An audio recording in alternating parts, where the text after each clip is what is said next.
था कि तू ऐसा ही करेगा, ऐसा ही करेगा तू। अब यह रोने लगा। भगवान ने कहा देखो भैया ये गेंद तो यमुना में चली गई है और देखो यहां कालिया नाग रहता है। अब मैं ये कहता हूं तुझसे कि अपनी यशोदा मैया से जाकर कहूंगा तेरे लिए सुंदर सी गेंद बना करके देगी।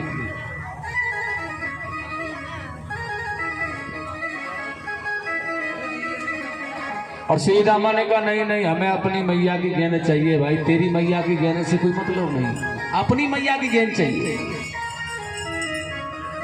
भगवान ने कहा तो फिर ठीक है, तेरी मैया की गेंद लाने के लिए तो इस यमुना में कूदना पड़ेगा, यमुना जी। और यहाँ तो कालिया का विषैला विषय। अब श्री रामा ने कहा तू या तो इस विष में कूद या यमुना में कूद, हमें कोई लेना देना नहीं, हमें तो अपनी मैया की गेंद चाहिए। और बस क्या था, ठाकुर जी कदम की वृक्ष पर चढ़ गए और कदम के वृक्ष पर चढ़ करके ऊपर से छलांग लगा दी उन्होंने और छलांग लगा करके सीधा यमुना में चले गए। अब ये ब्रजवासी ग्वालवाल रोने लगे, मैया यशोदा के पास चले गए, नंद बाबा को ले आए यहाँ। और भगवान इस यमुना में क्या कौतूहल करना है, सभी लोग यहाँ पर रो रहे हैं। यशोदा मैया ग्वाल बाल सब जो भी है ना सभी रो रहे हैं। और भगवान यमुना में क्या कर रहे हैं, उस गेंद को अपने हाथ में ले लिया और वह नाग पत्नियों जो नागराज कालिया की पत्नी थी उनके पास था। सुनो देवियों, मैं तुम्हारे ये नाग देवता से थोड़ी बात करने के लिए आया हूं, इस जगह दो।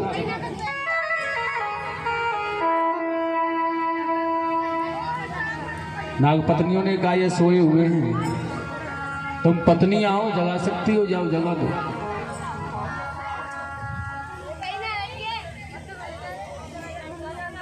देवियों ने देखा नाग पत्नियों ने सुंदर सा बालक है और बहुत सुंदर खूबसूरत है, और हमारा नाग देवता जग जाएगा या फुसकार मारेगा या मर जाएगा, और इसकी मैया भी बिलाप कर करके मर जाएगी, ये दोनों मर जाएंगे, ये यहाँ मर जाएगा मैया वहां मर जाएगी। लाला चला जा यहां से। और भगवान ने कई बार कहा लेकिन इन्होंने अनदेखा कर दिया, छोटा बालक है क्या फर्क पड़ेगा, कहने दो। लेकिन ठाकुर जी ने कहा उसे भी जगाऊंगा मैं इसे। और लात का प्रहार ठाकुर जी ने इसके फन पर जाकर के किया ना, यह फन फना करके जाग गया। और जैसे ही जागा यह 1000 मुख वाला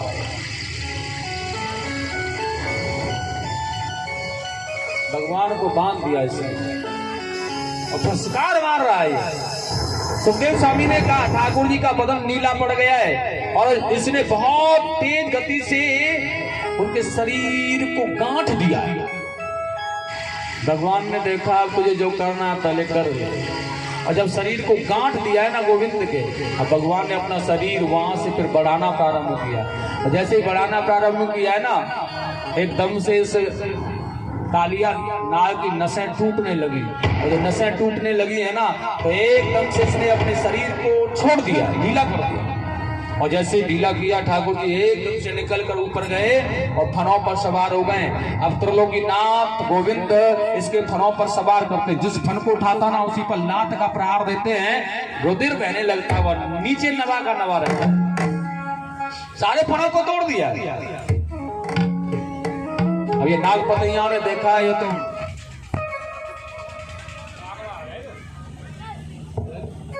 ऐसे कैसे काम, झोलियां फैला करके हाथ फैला रही हैं।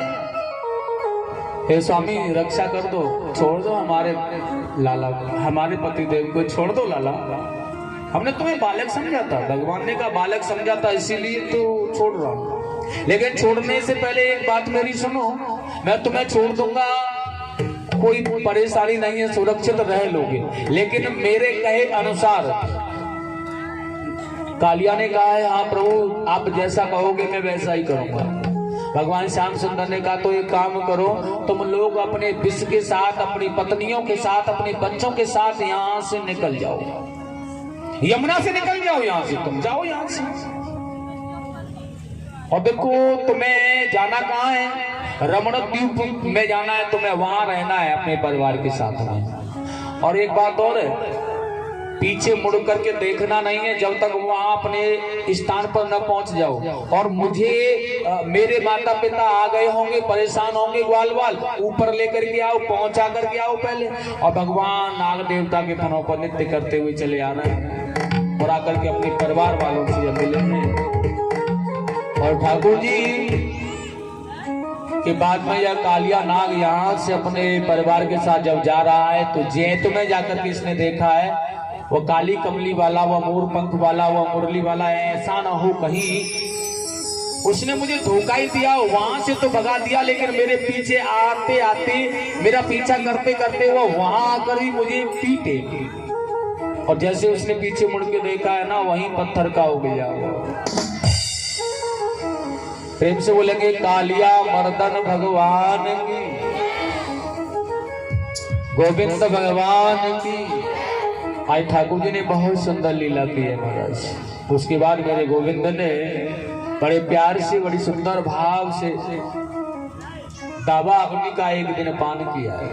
इनकी गाय एक दिन, अब ये गाय चराने लगे, मुंज वन में पहुंच गई थी। और जब मुंज वन में पहुंच गई तो वहां उस वन में आग लग गई। आप देखते हैं सूखा मुंज हो कितनी जल्दी आग लगती है। और जब किसी कारण से यहाँ आग लग गई है तो यह सभी ग्वाल बाल सखा चिल्ला रहे हैं राम श्याम बचाओ हमें।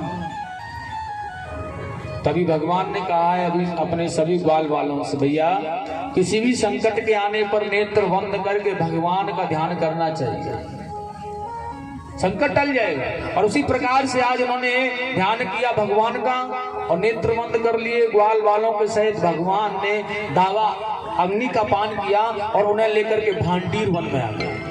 बड़ा सुंदर भाव है। आज ग्वाल वालों की जान बचाई भगवान ने, बड़ा सुंदर भाव दर्शाया। प्रेम से बोलेंगे कृष्ण कन्हैया लाल की जय। उसके बाद में नटवर का वेश बना करके भगवान ने एक बहुत नित्य लीला की है।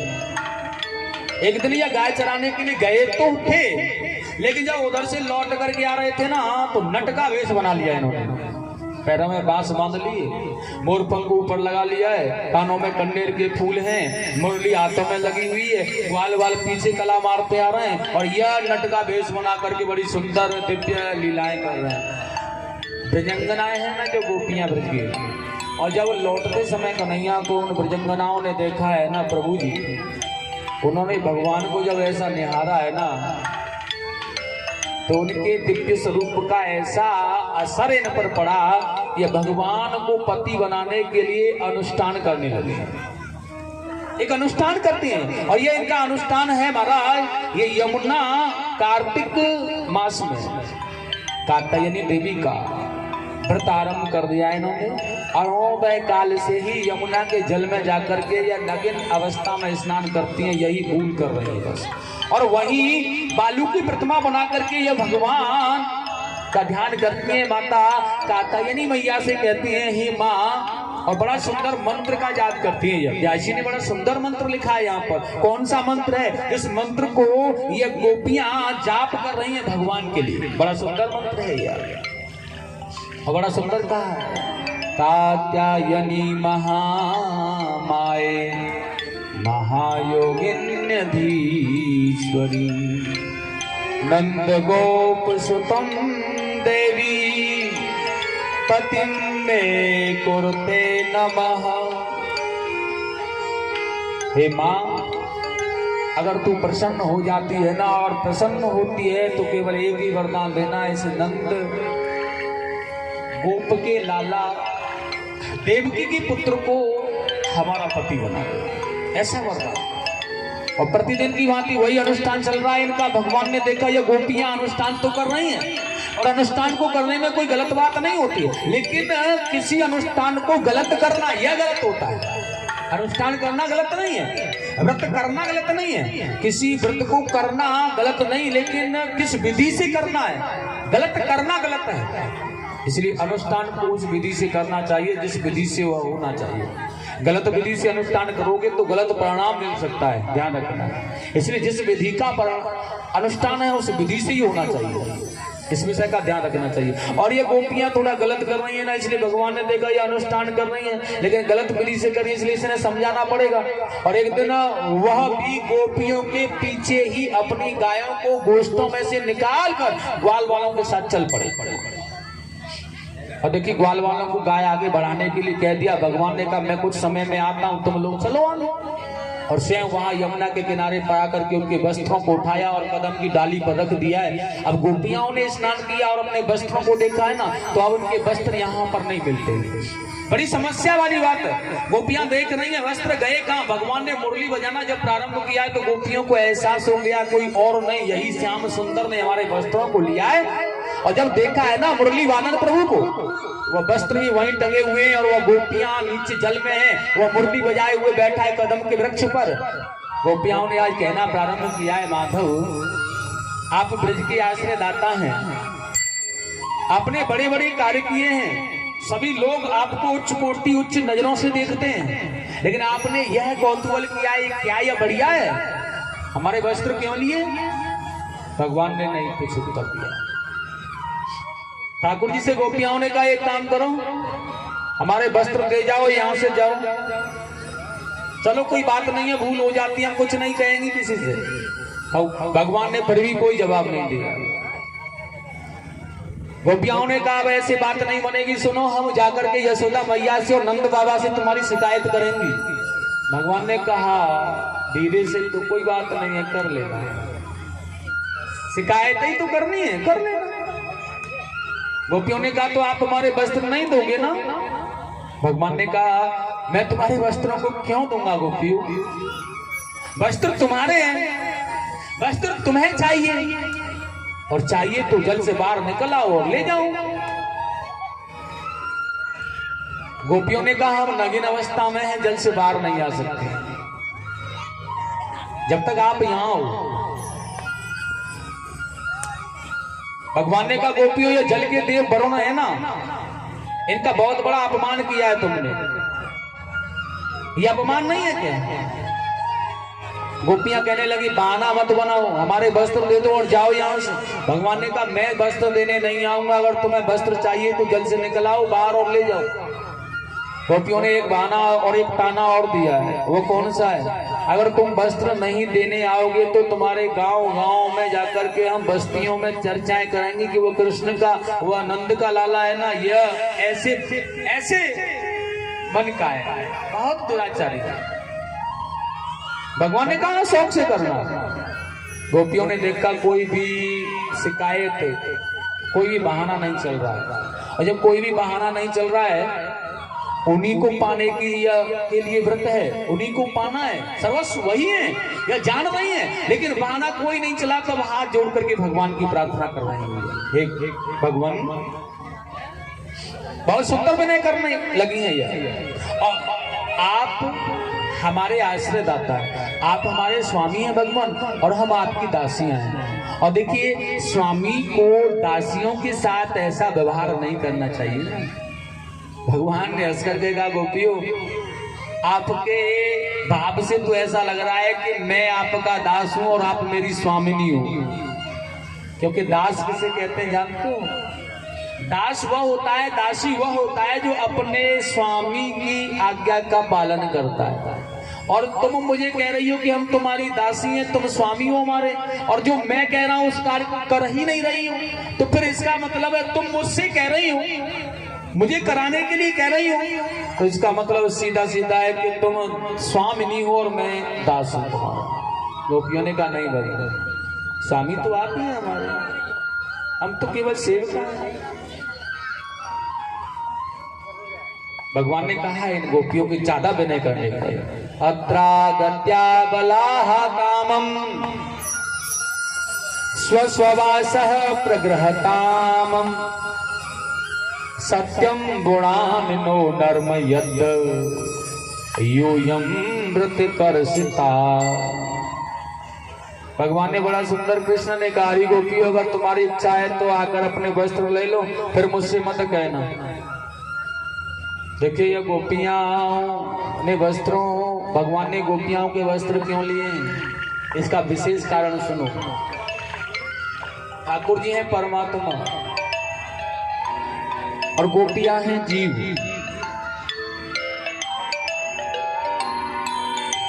कोई भी संसार का जीव ठाकुर जी को वस्त्र रूपी आवरण के पर्दे के द्वारा या मोह के द्वारा नहीं पा सकता है, क्योंकि तुलसीदास जी कह रहे हैं मोह सकल व्याधिन कर मूला ताही ते उपजय भवसूला। मोह के द्वारा भगवान नहीं मिलेंगे। ठाकुर जी से मोह तुम करें या ठाकुर जी तुमसे मोह करे, बात नहीं बनेगी, भगवान नहीं मिल सकते। और अगर जीव को भगवान को पाना है तो सुंदर सा श्रृंगार करके भगवान नहीं मिलने वाले, सुंदर वस्त्र पहन लेने से भगवान नहीं मिलने वाले। और वस्त्रों की तो बात नहीं छोड़, तो सुंदर शरीर का के वस्त्र रूपी आवरण का अगर पर्दा भी है ना, यह भी जब तक नहीं हटता तब तक परमात्मा नहीं मिलते। ठाकुर जी का शरीर से संबंध नहीं होता है। तुम्हारा शरीर सुंदर है, तुम रूपवान हो, इससे उन पर कोई असर नहीं है। तो केवल जीव का भूखा है, इस शरीर के अंदर रहने वाला जीव क्या है, शरीर क्या है, इससे कोई लेना देना नहीं है उनका। वह तो केवल एक आत्म स्वामी है, आत्माओं के स्वामी, जीव का स्वामी है वो। और यह जीव जब तक शरीर का अहंकार करता रहेगा, वस्त्रों का अहंकार करता रहेगा, मोह करता रहेगा, तब तक भगवान नहीं मिल सकते। और ये गोपियां जो व्रत कर रही है ना, यह भगवान को पाने के लिए कर रही है। भगवान इसलिए वह शरीर रूपी और आवरण रूपी पर्दे रूपी क्रोध मोह को निकालना चाहते हैं, क्योंकि जब तक यह निकलेगा नहीं, यह गोपियां मुझे नहीं मिलेंगी। और अगर यह इनको मैं न मिला तो यह व्रत निष्फल हो जाएगा, क्योंकि इनका यह व्रत निष्फल नहीं होना चाहिए। इसलिए गोपियों के उस भाव को भगवान बदलना चाहते हैं। और वैसे भी परमात्मा के आगे संसार के इस जीव की क्या हालत है पता है? ठाकुर जी के सामने वस्त्र पहनकर जाने से क्या हो जाएगा, ये शरीर सुंदर सा पाक करके चले जाने से क्या हो जाएगा? क्या ये वो मुक्त हो जाएंगे, तुम्हारे सौंदर्य से प्रसन्न हो जाएंगे? नहीं, ऐसा कुछ नहीं। इसीलिए गोपियों के वह आवरण रूपी पर्दे को निकाला भगवान ने। और जब गोपियों का पावन निर्मल साफ मन हो गया है, यही हमारे स्वामी है, सर्वस्व यही है, तो फिर इनके सामने यह देह की वासना और यह वस्त्रों का आवरण कहाँ हो सकता है? इसलिए वासना से भगवान नहीं मिलते हैं। गोपियां यह जान गई हैं, इसलिए वो वासना रूपी शरीर की आभूति को भूल करके और वस्त्र रूपी आवरण के पर्दे को हटा करके भगवान के सामने गोपियां निकल आए बेसुध अवस्था। उन्हें देह का कोई ध्यान नहीं है, उन्हें अपने शरीर का कोई ख्याल नहीं है, वो तो केवल परमात्मा को निहार रही हो, उसे पाने की इच्छा है, जो शरीर से नहीं मिलता, जो वस्त्र से नहीं मिलता। भगवान ने वस्त्र दे दिए, अपने वस्त्र ले लिए गोपियों ने, फिर भी खड़ी है। भगवान ने कहा चली जाओ, तुम्हारे घर वाले इंतजार करते होंगे, फिर भी खड़ी है। भगवान ने कहा सुनो गोपियों, मैं तुम्हारा मनोरथ पूरा करूंगा। शरद ऋतु की अर्धरात्रि की वेला में, बहुत सुंदर पूर्णिमा के दिन मैं तुम्हारी इस वेला को पूर्ण करूंगा। जब मैं मुरली वादन करूंगा तो मैं आना होगा। और भगवान ऐसा कहकर के चले गए और ये गोपियां भी आ गए। प्रेम से बोलेंगे वृंदावन बिहारी लाल की। और सुनिएगा, आज ये अरुणोदय काल में आए हैं गोविंद, इसलिए इनके साथ किसी के भी पास में भोजन नहीं है। और इनकी गाय दूर जंगल में चली गई थी। तो भगवान जब पहुंचे, ग्वाल वालों से कहा भैया भूख लग रही है। और ग्वाल वालों को वहां यज्ञ कर रहे किसी ब्राह्मण के यहाँ भेजा भोजन के लिए। तो वह ब्राह्मण देवता ने भोजन से मना कर दिया। ठाकुर जी ने कहा बहुत जोर से भूख लग रही है, ग्वाल वालों जाओ। लेकिन फिर पुनः अब की बार कहा है, ग्वाल वाल कहते हैं हमें वो भोजन नहीं देते हैं, तुम हमें वहां भेज देते हो। भगवान ने कहा अब की बार जाकर के उन ब्राह्मण पत्नियों से कहना है, ब्राह्मणों से नहीं कहना है। और देखिए आज ग्वाल वालों ने जाकर ब्राह्मण पत्नियों से कहा है, देवियों आपके इस भयानक जंगल में उधर भगवान गाय चराते आ गए। और देखिए वह प्रभु जी भूखे हैं, आपके यहाँ कुछ हो तो हमें दे दो खाने के लिए। अब ठाकुर जी आए हैं साक्षात, भगवान आए हैं साक्षात और भगवान भूखे हैं, भोजन मांग रहे हैं और भोजन न दिया जाए ऐसा संभव है? ब्राह्मण पत्नियां जान गई हैं भगवान आए भोजन के लिए, थालियां सजा सजा करके भागने लगी है। और ये थालियां सजा सजा करके भागती हुई आ रही है भगवान के लिए। आकर के ठाकुर जी को बहुत सुंदर भोजन कराया है और देखिएगा बड़ा सुंदर भाव ये, भगवान ने भी इनका बहुत ही सुंदर स्वागत किया है। स्वागतम वो महाभाग अस्यताम करवाम किम, देवियों तुम्हारा स्वागत है, आइए, बहुत सुंदर भोजन है तुम्हारा। और बहुत ही प्यारा सा भोजन पा करके भगवान ने इन देवियों से कहना प्रारंभ किया है, सुनो अब तुम जाओ यहां से। भगवान का मोह इतना ही है केवल, ठाकुर जी ने देर नहीं की, कह दिया जाओ। तुम्हारा व्यंजन अच्छा था, प्रसाद बहुत ही अच्छा था, बहुत आनंद आया, देवियों अब तुम जाओ यहाँ से, क्योंकि जब तक तुम लौट कर नहीं जाओगी तुम्हारे जो पति यज्ञ कर रहे हैं वो पूरा नहीं होगा। और ब्राह्मण पत्नियों ने कहा एक बात बताओ, हम लौट कर जाएंगी तो क्या हमारे पतियों ने हमें छोड़ दिया और परित्याग कर दिया तो क्या होगा? ठाकुर जी ने कहा क्या ऐसा संभव है कि तुम्हारे पति तुम्हें छोड़ दें मेरे पास आने पर? और भगवान ने कहा अगर छोड़ देते हैं तो एक बार जाकर देख लो, मैं अभी यहीं रुका हुआ हूं। और ब्राह्मण पत्नियां जब लौट कर गई हैं ना साथी, तो वह ब्राह्मण देवता हाथ जोड़ करके खड़े हैं, देवियों हम हतभागे रहे तो भगवान के आने पर भी दर्शन नहीं हुआ, और तुम बड़ी भाग्यवान हो जो कि भगवान का दर्शन करके आई। ठाकुर जी पास में हो रहे होते हैं, पास में होकर निकल जाते हैं, लेकिन दर्शन नहीं होता है। और जिस पर भगवान की कृपा होती है ना उसे दर्शन मिलता है। तब कहा है तुलसीदास जी ने, सकल पदार्थ एहि जग माही और कर्महीन नर पावत नाही। तब तुलसीदास जी ने कहा है जिसके भाग्य में नहीं, जो कर्महीन ही है, उसे भगवान कैसे मिल जाएंगे? ठाकुर जी पास होकर के जा रहे हैं, ब्राह्मण पत्नियों ने भगवान का दर्शन कर लिया, ब्राह्मणों के पास पहले सूचना आई थी लेकिन वंचित रह गए। यही है अहंकार की माया, यही है मनमोह, यही है तिरस्कार, यही तो विषय और वासनाओं का भाव है। और वहां ठाकुर जी नहीं मिलते, वहां तो केवल निरंतर प्रेम होता है, वहां ठाकुर जी मिलते। भगवान लौट करके आए ना तो इस ब्रजमंडल में देखा जा रहा है बहुत सुंदर बड़ी प्यारी प्यारी सी सुगंध आ रही है। ऐसा लग रहा है घर घर पकवान बनाए जा रहे हैं। मैया यशोदा भी पकवान बना रही थी, कन्हैया जाकर के मैया लड्डू बना रही थी तो उठाकर खाने लगे थे, तो मैया का हाथ पकड़ लिया है, लाला ऐसा कौतूहल नहीं करना है क्योंकि आज हमारे घर भगवान की पूजा होगी। अब लेकिन ठाकुर जी देख रहे हैं हमसे बड़ा भगवान कौन है, जो मैया पहले उसकी पूजा करेगी उसके बाद हमारा भोग लगेगा। अब भगवान ने पूछा कौन से भगवान की पूजा होनी है भैया? मैया ने कहा देख लाला हमें तो कोई पता नहीं है भैया, तेरे नंद बाबा कराते हैं और हम कर देते हैं, जैसा वो कहते हैं वैसा ही हम करते हैं, जाकर पूछ ले कौन से वाले भगवान की पूजा होनी है। अब ये कन्हैया समझ रहे हैं यह मुझे बहाना दे रही है इसलिए बताना नहीं चाहती है, और वाकई में बहाना है क्योंकि मैया जानती है मैंने इसे बताया तो यह प्रश्न में से प्रश्न निकालता रहेगा और यह मुझे काम नहीं करने देगा। इसलिए ठाकुर जी को बाबा के पास भेज दिया और बाबा की थोड़ी में हाथ डाला और बड़े प्यार से कह रहा है भगवान कौन से भगवान की पूजा होगी? बाबा ने कहा प्रतिवर्ष की भांति इंद्र भगवान की पूजा होगी। क्यों होगी?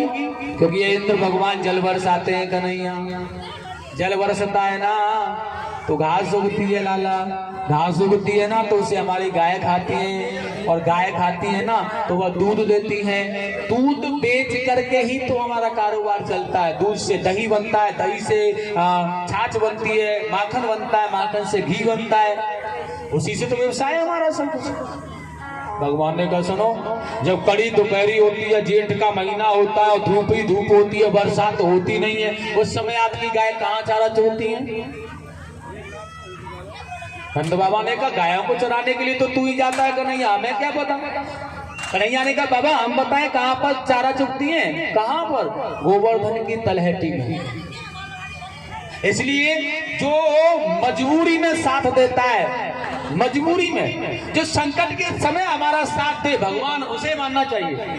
अब यह क्या, ये तो प्रारब्ध के अनुसार इंद्र बरसात में वर्षा करते हैं, घास उगती है, सब कुछ होता है, ये तो हमारे भी भगवान का एक सेवक है छोटा सा इंद्र, जो कि इसे बोला गया है बरसात कराने का अधिकार दिया गया है, लेकिन वाकई में हमारे भगवान है ना, विपत्ति के समय हमारे साथ आते हैं। इसलिए ब्रज के भगवान है, ब्रज के राजा हैं, तो वो गिरिराज जी महाराज हैं। इसलिए पूजा होगी ब्रज में तो केवल गिरिराज जी महाराज की होगी, अन्यथा किसी की नहीं होगी। अब यह बालहट वाला मामला है। यशोदा मैया ने डोली पिटवा दी नगर में, कोई भी यहाँ घर पूजा नहीं करेगा, अपना अपना सामान बांध लो, अपने अपने बर्तन, अपना अपना सामान पकवान जो भी था सब भर करके बांध करके चलने लगे ये लोग। और सुनो, बड़े प्यार के साथ में गुनगुनाते, झूमते, गाते, नाचते। भोर संध्या हो गई, इन्हें संध्या का समय हो गया और आ गए। नंद बाबा ने कन्हैया जी से कहा, भैया बहुत देर हो गई है, अब चलते चलते थक गए, एक काम करो जल्दी बता दो तुम्हारे भगवान जी का भोग कहाँ लगाना है, फिर भोजन करें, प्रसाद पाएं, आराम करें, थक गए हैं, बूढ़े हो गए हैं। कन्हैया जी ने कहा ठीक है, आप नेत्र बंद कर लो और नेत्र बंद करके भगवान का ध्यान करो, और ध्यान करके ना उनसे कहो प्रभु जी हम भोग कहाँ लगाएं, तो आपको तुरंत ही मार्ग मिल जाएगा। और यही सभी ग्वाल वालों ने आंखें बंद करके कहना प्रारंभ किया, हे ठाकुर जी मार्गदर्शन करो, हम थक गए हैं, आपका भोग कहाँ लगाएं। और उधर उतने ही समय में भगवान कृष्ण ने क्या किया, अपना एक रूप लिया, उस पर्वत में जाकर के बैठ गए, और पर्वत में बैठ करके जैसे ही ग्वाल वालों ने नेत्र खोले, कन्हैया कुछ मिला, भगवान कृष्ण कहने लगे बाबा मिल गया है, देखो यहाँ यह मुख बनाए गिरिराज जी महाराज का, और यही इस मुख में भोग लगाओ, बड़े आराम से यह पाएंगे प्रसाद। मधुमंगल, मनसुका, धनसुका बड़े चालाक थे। उन्होंने देखा अभी तो कुछ नहीं था, लेकिन अब यहाँ पर मुंह भी बन गया, लेकिन घूम करके आए, उस मुख को देख करके कैसा बना हुआ है, और आकर के कन्हैया के कान में कहने लगे, क्यों रे कन्हैया, ये तेरे भगवान का मुंह तो बिल्कुल तेरे ही जैसा है, बिल्कुल अगल नहीं है। ठाकुर जी ने कहा सुनो, ज्यादा बात मत बनाओ, अगर मेरे भगवान का मुख मेरे ही जैसा है तो या में मेरा तो कोई कसूर नहीं है ना, मेरा क्या कसूर है, कोई बात नहीं है। भोग लगना प्रारंभ हुआ। अब ये कन्हैया जी भोग लगाने के लिए तैयार हो गए, ग्वाल वाल जितना भी सामान लेकर आते हैं ना थाली भर के भोग लगाने के लिए, वो थाली ऐसे लेते हैं और ऐसे उनके मुख में पूरा देते हैं। गिरिराज जी महाराज भोग लगाने लगे। अब नंद बाबा कन्हैया के साथ भोग लगा रहा है, देवताओं को पता चल गया है, वह अपनी अपनी योग माया के साथ मानव बन करके, गोपी ग्वाल बन करके यहाँ आ गए प्रसाद लेकर के ठाकुर जी को खिलाने के लिए। भोले बाबा ने विचार किया हम ही क्यों पीछे रह जाएं, इसलिए भोले बाबा ने भी अपने भंग वाला प्रसाद भिजवा दिया है। बड़े सुंदर भाव है। और जैसे ही वो थाली अंदर गई, ये भगवान कृष्ण जो बने हुए हैं ना गिरिराज जी महाराज, बार बार चिल्ला चिल्ला करके कह रहे हैं, लाओ ब्रजवासियों भोग, लाओ ब्रजवासियों भोग, लाओ ब्रजवासियों भोग। और अब जोर जोर से चिल्ला कर कह रहे हैं। और नंद बाबा ने कहना प्रारंभ किया, कन्हैया ये तेरा भगवान बहुत भूखा है, ये तो चिल्ला चिल्ला के कह रहा है लाओ भोग, लाओ भोग, इतना सारा बनाकर लाए तो खिला दिया, अब जल कहां से पिलाएंगे इसे। भगवान कृष्ण ने उसी समय मन से मानसी गंगा को प्रकट किया है और जल पिलाया। बड़ा आनंद लिया ब्रजवासियों ने, बड़े प्रेम से बोलेंगे आप भी खड़े हो परीक्षित महाराज और गिरिराज जी का पूजन करें बड़े प्यार से। उसके बाद सभी लोग देखिए 5 मिनट के समय में आप सभी भाई बंधुओं को देखिए, गिरिराज जी महाराज के पूजन से कोई वंचित नहीं रहना चाहिए। गिरिराज जी का पूजन ऐसा पूजन है जो कि सारे कष्टों का निवारण करने वाला है। अगर मन से आकर के करोगे तो सारे कष्टों का निवारण होगा। मन से करो बड़े प्यार से, थोड़ा जल्दी जल्दी भी करना है माताओं को, समय का अभाव है। मैं 5 मिनट दे रहा हूँ आपको इस गोवर्धन पूजन के लिए, सभी बड़े। और ऐसा न करें कि गिरिराज जी कोई खींच ले जाए, थोड़े थोड़े तोड़ से आए, 10-5 करके बैठती जाए, आते जाए सभी लोग, और जल्दी से आकर के भगवान का पूजन कर लें आप। उसी के साथ चलते बड़े सुंदर भाव में आज बड़े प्यार के साथ। श्री गोवर्धन महाराज महाराज तेरे माथे मुकुट विराज गयो। श्री गोवर्धन महाराज महाराज तेरे माथे मुकुट विराज गयो। श्री गोवर्धन महाराज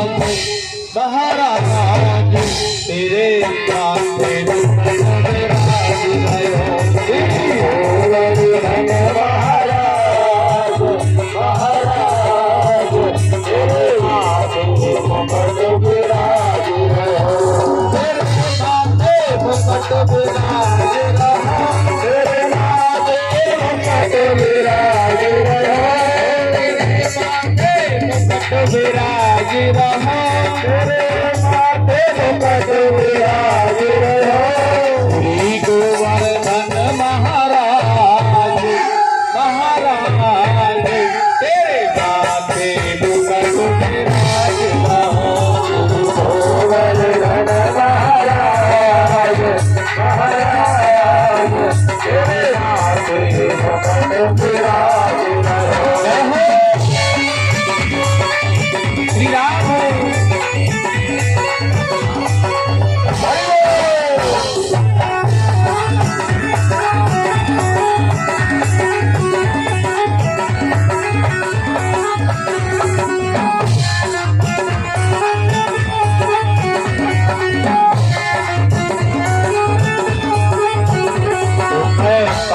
चढ़े तुझे फूल चढ़े तुझे पान चढ़े तुझे फूल चढ़े तुझे पान चढ़े तुझे फूल चढ़े तुझे पान चढ़े तुझे फूल चढ़े तुम्हें चढ़े दूध की धार ओ धार तेरे हाथे मुक्त से राज रहो श्री महाराज तेरे हाथे मुक्त तेरी सात कोस की परिक्रमा तेरी सात कोस की परिक्रमा तेरी सात कोस की परिक्रमा तेरी सात कोस की परिक्रमा और चतले पर विश्राम विश्राम तेरे माथे मुक्त राज रहो श्री गोवर्धन महाराज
महाराज तेरे माथे मुक्त राज रहो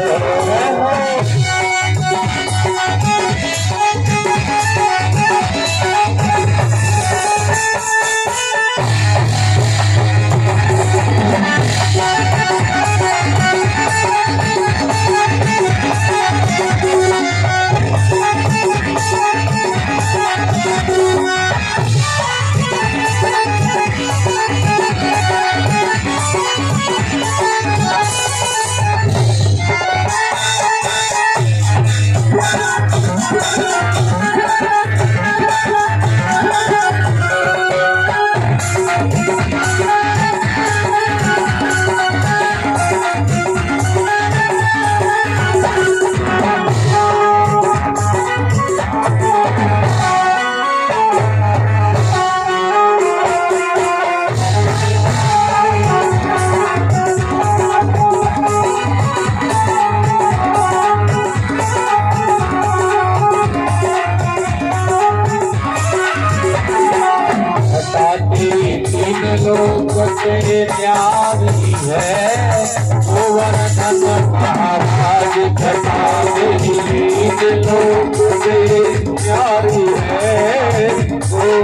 महाराज हमारी तीन लोक से प्यारी है गोवर्धन महाराज।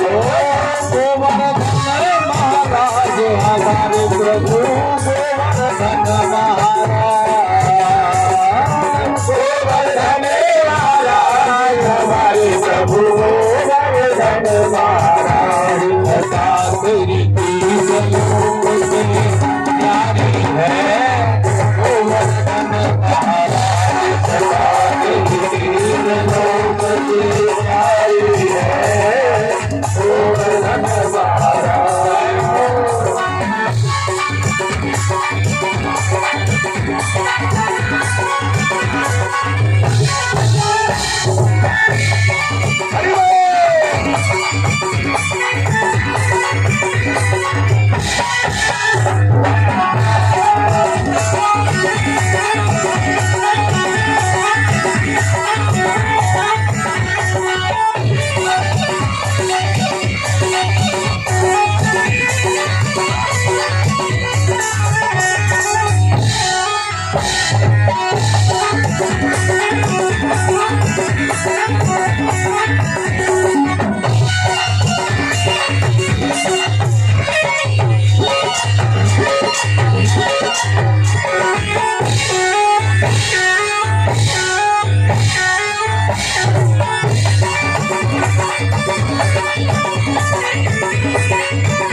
गंगा को स्नान मानसी गंगा को स्नान करो फिर सकलेश्वर को ध्यान। करो देवी सकलेश्वर को नाथ घाटी पे वही को ध्यान।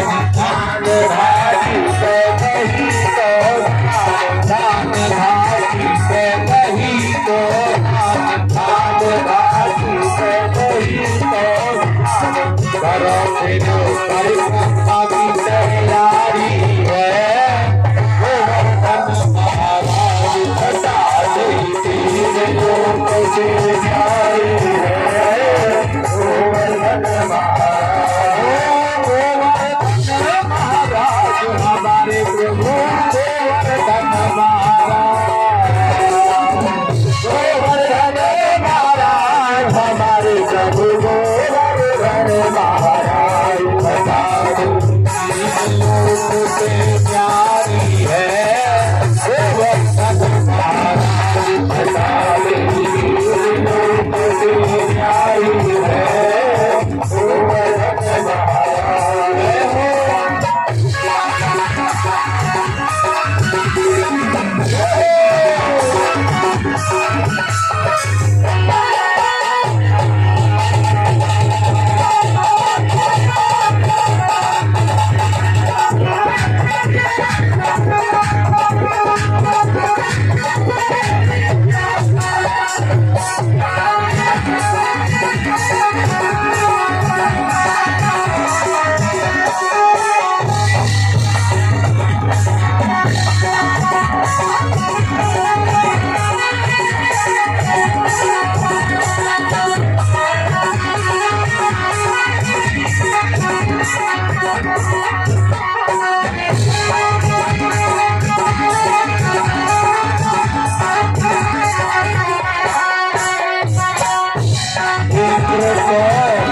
मर्दन तीनों केंद्र को मर्दन तीनों भुवन ब्रज को बचाय लीनो। भुवत ब्रज को बचाए लीनो। भगत भय पैदल चल दीनो। भगत भय पैदल चल दीनो। हरे गिरिराज की महिमा प्यारी है गोवर्धन महाराज। लता तेरी तीन लोक से प्यारी है गोवर्धन महाराज। लता तेरी तीन लोक से प्यारी है गोवर्धन